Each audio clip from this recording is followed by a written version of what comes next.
UFP, the United Federation of Podcasts.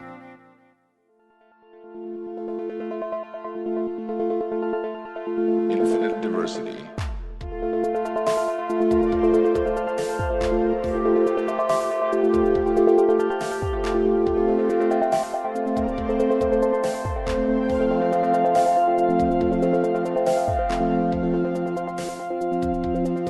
Live long and prosper, and welcome to Infinite Diversity, a Star Trek Universe podcast here on the United Federation of Podcasts Network.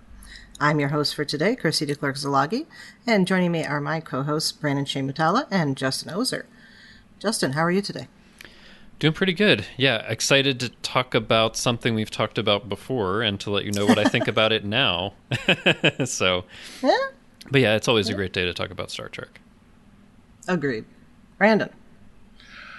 Chrissy, if you could stop licking your nose, please, I would appreciate that. It's really distracting. I didn't realize you had blue blood either. Like, what's going on? Well, you know. That's okay. Even though you're an alien species, you're non-human, we still love you. Of course we do. We love Star Trek. Thank you. I appreciate that. All right. Well, we have one piece of news today. And this is actually a piece of news I am very excited about. The Midwestern Popular Culture Association, which is a real academic body, it doesn't sound like it, but it is, has centered this year's conference around Star Trek. And the conference is going to be from the 7th to 10th of October in Minneapolis. So a Friday to a Sunday. And it's a proper academic conference where people are going to be able to present papers about what Star Trek means in society and respond to these papers. And I'm geeking out about it because I go to historical conferences and it's just wonderful. So if anybody is interested in this, I just want to read the blurb real quick. So this is what's on their call for papers.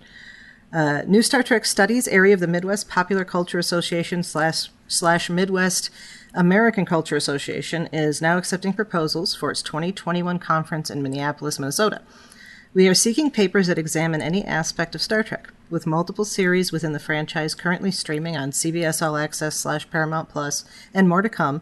Star Trek's 55-year legacy is fertile ground for scholarship on its past, present, and future.